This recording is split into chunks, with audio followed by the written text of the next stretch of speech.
Hey everybody, it's Don. In this episode of The Naturalist, I'm coming to you from the Pacific Bonsai Museum, south of Seattle, Washington. So let's go see what this place is all about. Bonsai is something that I've become fascinated with in the last 5 years or so, and I've been working to develop my own bonsais and appreciate others.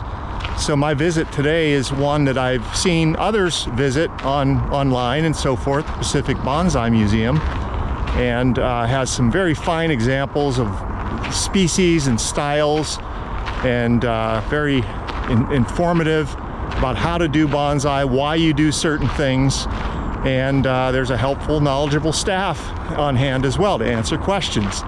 So let's take a walk. It's about an 800-foot path, I believe, around the collection to see what it's all about.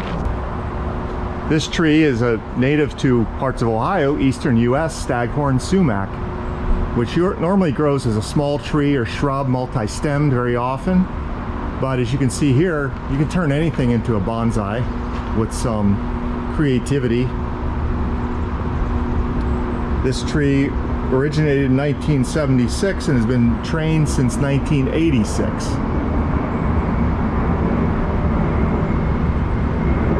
My intent is not to show you every tree on my walk today, but there are a few highlights right away. This is a cedar elm, quite old tree. This originated in 1946, and it's been trained since 1976. And this is a elm that comes with naturally small leaves, but again, that's something you try to achieve in bonsai too, is to miniaturize your trees as much as possible, and including reducing their leaf size with training. Of course, the pot is a key part of bonsai as well. Bonsai simply means trees in pots, and so that's part of the display. Most bonsai pots are shallow, oval, rectangular, sometimes round, and all kinds of alternative shapes with a minimal amount of soil. And so they require regular root care, as well as shoot care, pruning and so forth, to maintain this miniaturized, aged look in a small package. That's actually a pretty large bonsai there as far as bonsais go, but again, they can be large. People think of them as small trees only, sitting on a windowsill, but no, they can be large. This one's over 3 feet tall. Over here is a shore pine, really nice specimen. This one reveals something that people do called making deadwood, all right, which is part of the composition that makes the tree look older than it might really be. And notice that they have some mesh netting over the pot here, and that's to prevent things like birds or squirrels from digging into the soil, which can be a problem. That certainly becomes a problem in my own backyard. This composition is made up of one of the most popular deciduous trees for bonsai, Japanese maple. There's many cultivars with many different leaf shapes, although they're all generally deeply lobed, like you see here. This one is an interesting composition with another species as well, which is a time-leaved azalea. Very small leaves there. And this has also been in training since 1986. Here's a silverberry, Elaeagnus. All right, sometimes species that are even, this one, I'm not sure of this species, Elaeagnus pungens, but we have invasive Elaeagnus back in Ohio, but you can make them into bonsais too if you wish. You can bonsai anything is the key. And here's a nice example of how you can take a small tree. This is a Hinoki cypress that would normally can grow to be probably a couple 100 feet tall. I'm not sure how big these get, but to reproduce that in miniature. So here's a 3-foot tall tree with the kind of look of a mature 200-foot tall tree. All right, notice the development. These are what you would call pads. Typically you remove the foliage from underneath the pad. You have some fullness to each pad. You have separation between the pads, and have them alternating so they don't just simply parallel each other. So this tree kind of represents all of the many of the major conventions in evergreen or cypress or juniper bonsai that you see out there, in kind of a rounded crown at the top. Really nice. Again, that one originated in 1975, in training since '83. This is one of our small-leaved western oak species. This is California scrub oak. Really beautiful, gnarly specimen here. Thick, gnarled trunk. And I point this one out not only because it's an oak, the first we've seen, but its age. This was originated in 1900. It's been trained since 1980. So just indicates how old this thing is. 125 years old in front of us here. Here's a neat one. Yeah, you can bonsai fruit trees too if you want. This one has some apples on it. Typically you remove the fruit of bonsai so you don't impede the growth of the vegetative parts, which is normally what you see or want to display. But it's kind of fun to have the fruits sometimes as well. So there's an apple tree with fruits.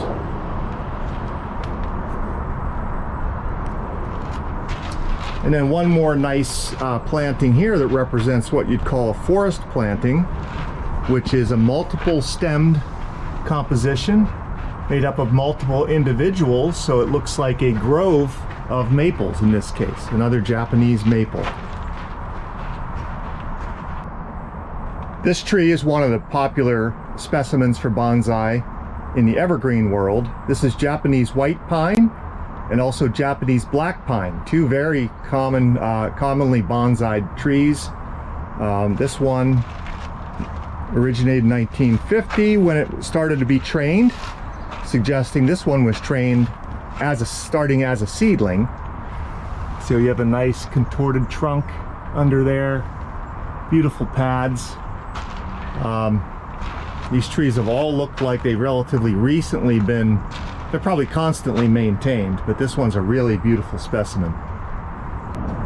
Another very popular species for bonsai, Shimpaku juniper, Juniperus chinensis. And this one is again another forest planting with multiple trunks. Okay, and you can see the extremely shallow pot in this case. You make up for that somewhat by mounding up the soil in the middle there. But this is another specimen originating in 1972 and training since '80. But that's your very typical Chinese juniper foliage.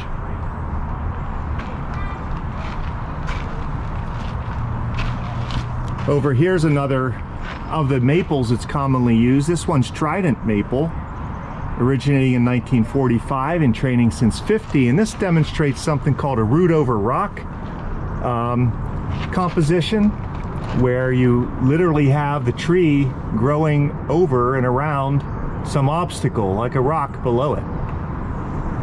Right? And then finally, we have a bald cypress here. Okay, again, taking your best shot at reproducing a large tree at small scale. I noticed on the back side of this one, it also has some significant scarring to it. Okay, it's not really being shown in the front. That might have been purposeful or part of a branch that broke off or something at some point. In this bay, we have a selection of ornamentals, in some cases invasive species. This is a Korean yew. Date of origin 1500. In training since 1986. And this one's displaying a lot of the deadwood type of feature that you try to achieve in bonsai, along with the live vein, of course, at which the living vascular tissue moves through. But that's the kind of hedge you might grow in your backyard. You can make that into a bonsai if you choose. Here's Chinese elm out east. This thing is an invasive species. It can grow into be a very large tree, however.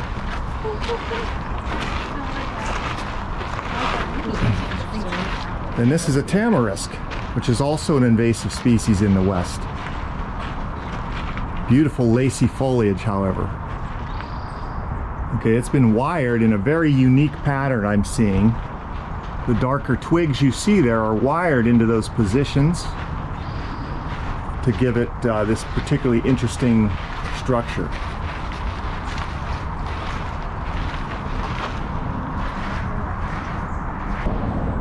Here's a beautiful native western species, western hemlock. Eastern hemlock is one of my favorite trees in the world. And of course, you can bonsai them too. This is another 100-year-old tree in training since 1991. Some trees that are that old are collected. They're collected in the field. They might have some bonsai characteristics, and you bring them in and start to train them to adopt more standard or well, they don't have to be standard techniques, but standard appearance of a bonsai. And notice this one's also under a little shade screen here. Bonsai are generally outdoor plants. They should be grown outdoors where trees normally grow. There are some species that are amenable to indoor bonsai. I'll show you a few later. But that doesn't mean they all like super bright sun. So western hemlock here, they have it slightly shaded. You can grow bonsai in any soil. You know, trees grow in whatever the environment offers out there. But in small pots, you're concerned about things like water retention, but aeration, nutrients, things like that. So these are some of the standard ingredients that go into bonsai soils. Akadama is a Japanese clay, pumice and lava rock, obviously of volcanic origin. These things help promote nutrient retention, aeration, water holding. And bonsais, different species like different mixtures. So this is a display all about bonsai soils. But again, you don't need this stuff. You can grow bonsai in any soil at all. But these kinds of mixes help with growth in very small confined pots. Here's an example. It's specifically pointed out because it is a collected specimen. That term is Yamadori. And this is an Engelmann spruce, a native spruce to this area that had its start as a wild tree. And you can get permission to collect these from certain places, or you might be able to collect them from your own yard in some cases, and start to develop them, turn them into bonsai specimens. That's an Engelmann spruce. Over here we have a coast redwood, our tallest species in the world, represented in miniature. Okay, this one was in training since 1960, and I don't know if it was collected or grown from seed, but there's a mini coast redwood. The tallest of those can be about 380 feet tall. This tree is a coastal Douglas fir with an additional feature of a pygmy barberry at the base, which you can do sometimes in bonsai compositions. This one is interesting because it's on a very flat pot. There would be a depression in the base of that pot, but it shows you how you can grow these things and maintain them on minimal soil. There's actually a little bit of soil up here as well, it looks, and then it's protected from birds for the moment. But you know, if you think about these kinds of trees that grow on cliff sides and mountaintops, they're growing in very thin soils already. They're adapted to grow in that way, and as long as you keep them moist, they don't dry out completely, and give them enough nutrients, they can hang on in that kind of environment. Over here is a Sitka spruce in training since 1964. And this one is dedicated to the largest Sitka spruce in the world, which is in Washington State, which they think is around 1,000 years old. So there's a mini version of that. And this pot has some decoration, which I assume is on purpose.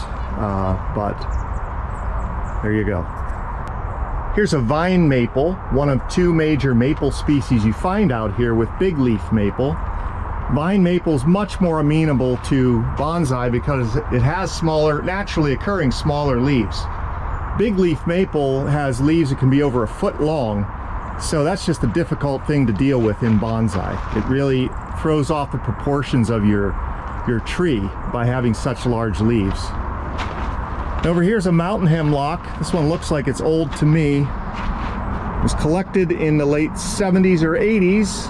And of course, it could have been decades old when it was collected, so I'm not sure how old it is. Again, under a little screen. Really nice slant style tree there.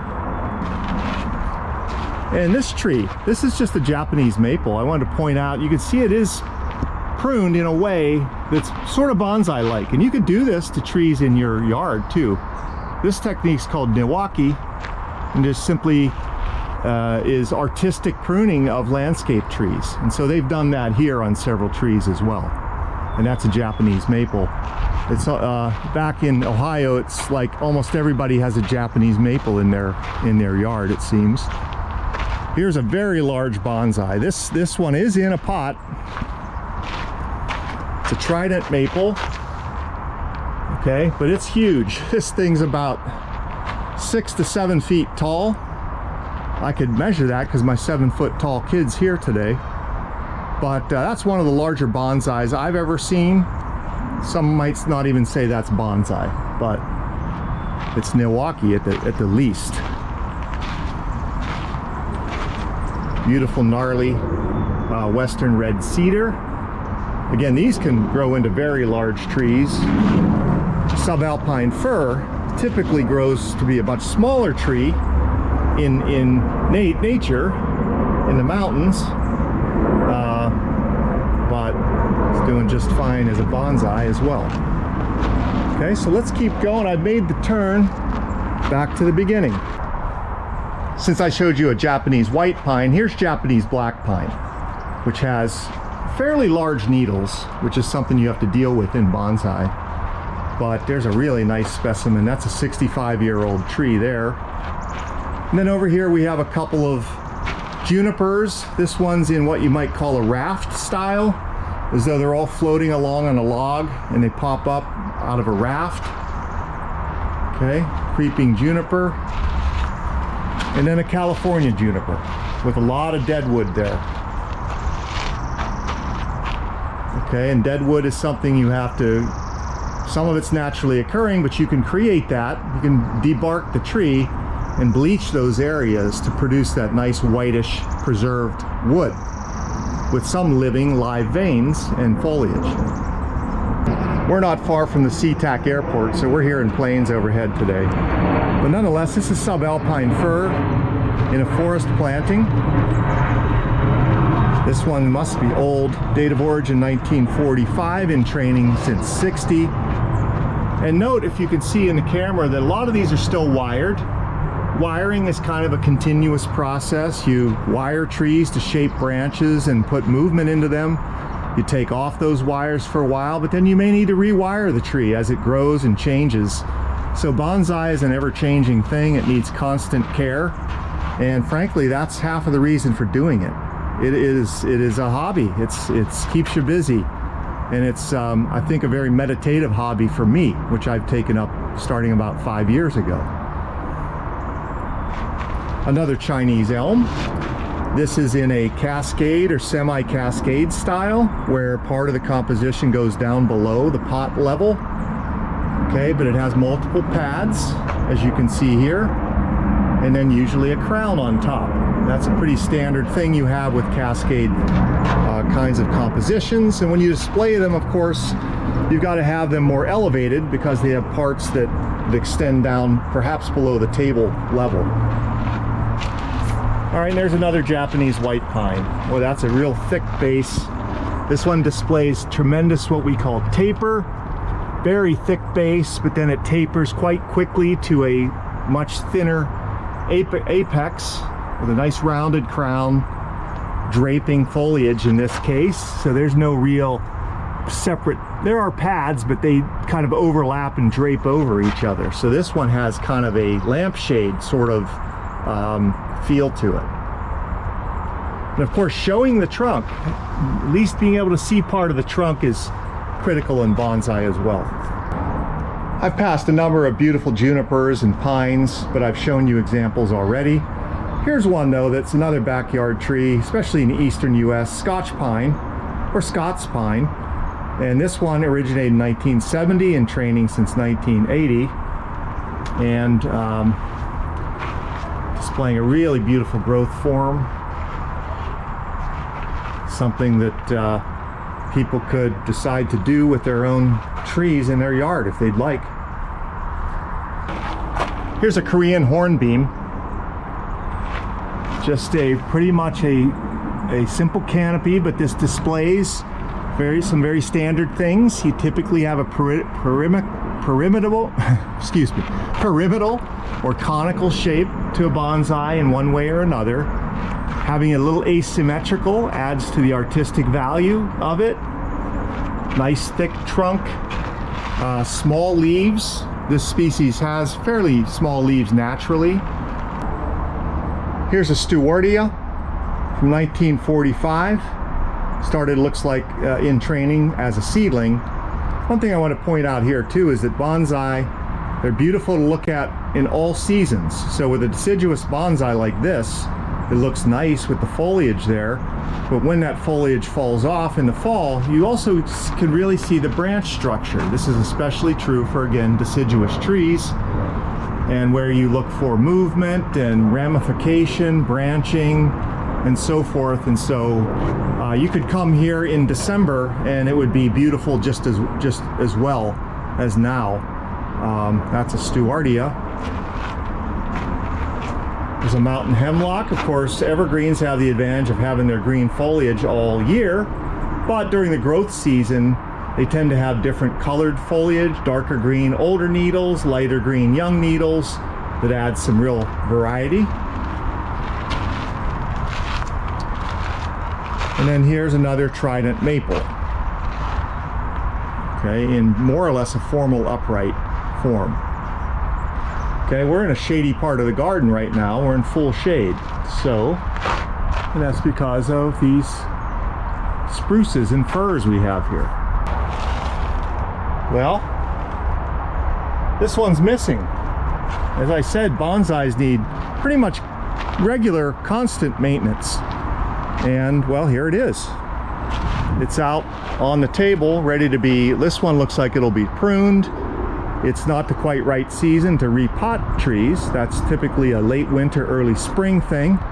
But this one looks like it needs some pruning. It's a cedar. And if I can catch the technician, the apprentice, I'll talk to them about that. But I'm almost at the end of the walk. Here is one style I just wanted to point out. This would be a double trunk style. Okay, in double trunk styles, this is a western hemlock as well. You typically have one dominant leader and one subordinate partner.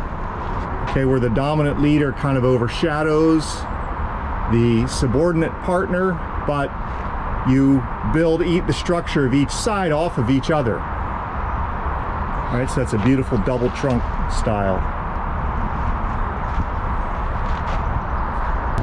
Well, I found exactly what I was looking for. A couple of are you fellows apprentices at the museum? Or staff members, or whatever you might call it. I'll let you introduce yourself to tell us a little bit about what's going on with this one particular tree that's been pulled out of the collection at the moment. So maybe you could start by introducing yourself and tell me a little bit about yourself and what you do here. Yeah, my name's Adrian. I'm a volunteer here at the museum. I've been a docent for about 2 years, as well as a teaching assistant. And yeah, I've been doing bonsai for about 5 years as well. And yeah, I love helping here at the museum, being able to work on these beautiful trees. Excellent. And? Yeah, my name is Brock Arvison. I'm one of the garden staff members here, and I work and still get to play with the trees as much as I can. So yeah, helping Adrian here get set up on doing some lime sulfur work on the deadwood. So as you probably noticed throughout your visit here in the video, that a lot of these trees have a brown living part that we call the living vein, that's feeding the foliage and still alive. And then the whiter, more dramatic parts is actually deadwood that was alive at one point, feeding different branches and whatnot. And as those parts die off, the deadwood is left behind. and we take care of that to maintain it and use that as part of a point of interest for the different trees. And so over time, you'll up here in the Northwest, we'll have different mosses and lichen grow on the deadwood.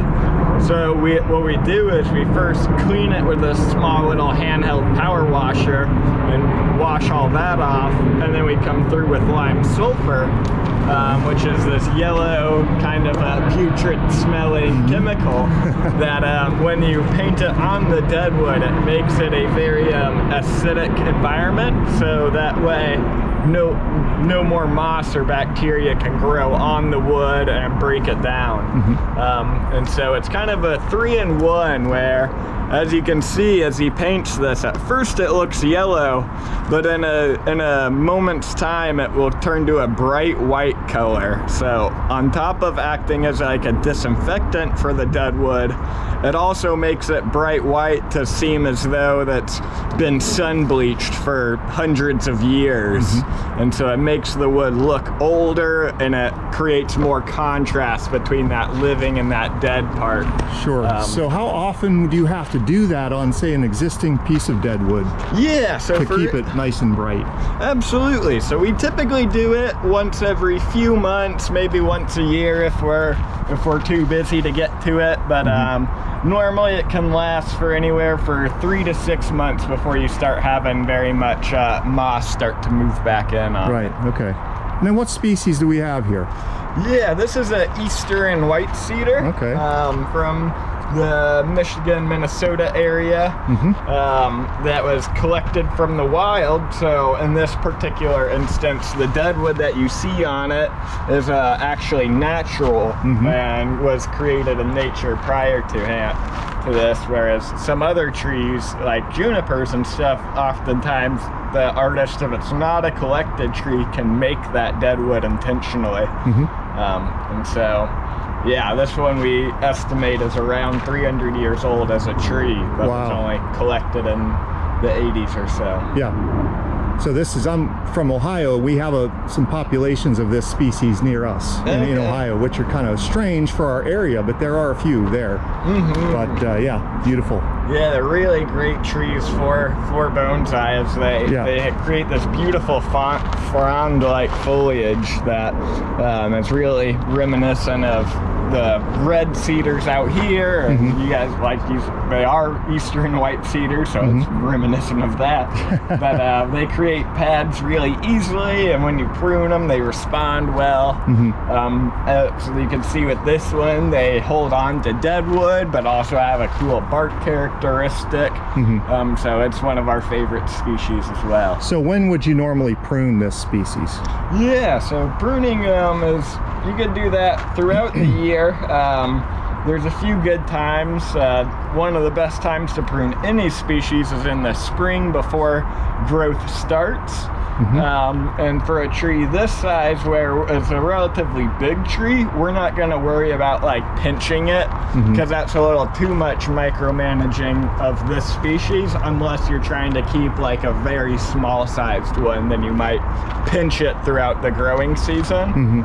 But since this one's a larger one, what we typically do is we'll let it grow throughout the season, and then right around like late June, early July, this could be a great time right now even to come in and cut back to some of these fronds, where you can see this one here was already cut where it was growing from that center point, and when it cut, it was transitioned to these side pieces and pushes that growth interior. So right around now, and once it's kind of gotten past that first flush of growth, is a good time to prune. And then the third time would be in the fall, right when all of like the deciduous trees are dropping their leaves. Even though conifers for the most part don't do that, you will see some of their older needles and their interior stuff, it will shed on its own. And so that's telling you that the plant is bringing resources in for the winter and it's moving them. And so it's going to not only repair any prunes that you do almost immediately, but it's also going to spend all winter evenly distributing the energy that it saved to all of the growing tips. So you get an even push out of growth in the spring. So. Now, all of these, do they stay out all year? Do they go in at all? Yeah, so. Yeah, they stay out all winter, but we do have enclosures that we put around them on all three sides, and then if it drops below a certain temperature, I think around 30-ish degrees or so, then we'll put the front covers on, as well as we have like little heaters in there just to avoid them freezing. Sure, right. And the vulnerability is they're in such shallow pots, right? That their roots could freeze and right. Exactly. So if you had a collection at home and you can't put a personal greenhouse around every tree, then what you can do, the easiest way to protect your bonsai in the winter is to put them on the ground with some mulch around the pot. Because like you were saying, the actual tree can withstand below freezing temperatures, but typically the root system would be in the ground of like experiencing that ambient temperature of the earth. And so by putting it on the ground, you get a lot more winter protection. Sure. I put my small collection in an unheated garage. Oh yeah. So I'm in Ohio, so it keeps it from freezing perfectly well, but it's not too warm, you know. It's just above ambient, just to keep them from freezing. So that's the goal. The garage is great. I do the same for some of my trees if it gets super cold. Sure. Well, I appreciate it. Thanks you for your time and great work, and don't drop it on the way back. Although bonsai is mostly an outdoor sport, so to speak, these are some of the species amenable to indoor bonsai, and these would be tropical species. So this is a schefflera in front of us, often kind of grown as a pretty large shrubby type of indoor plant. Podocarpus. And here's one. I bet you a lot of people have this in their collections. It's a jade plant made into a bonsai. Probably haven't often seen it like a tree like this, but you can train them into bonsais. A number of ficus species are amenable to bonsai. This is a real forest naturalistic planting. Ficus retusa, or Chinese banyan. There's another ficus species. That's a really beautiful composition there with real taper in a root over rock style. A rounded crown. Bougainvillea. This is one we have in our greenhouse, which is a real vining, sprawling, shrubby thing, but you can train it into bonsai proportions. And that, of course, flowers profusely throughout the year, I've found. Suriname cherry. Yeah, that's a pretty tall composition there. Willow leaf fig, yet another ficus. You'll notice that ficus, very common indoor bonsai. And then this is a pachypodium. Right, another succulent. Okay, and that's the indoor display here at the museum. So I'm going to conclude my visit to the Pacific Bonsai Museum in front of this Japanese larch forest planting. It's 50 years old, just a lot younger than I am. Until next time, this is the Naturalist signing off. Bye-bye.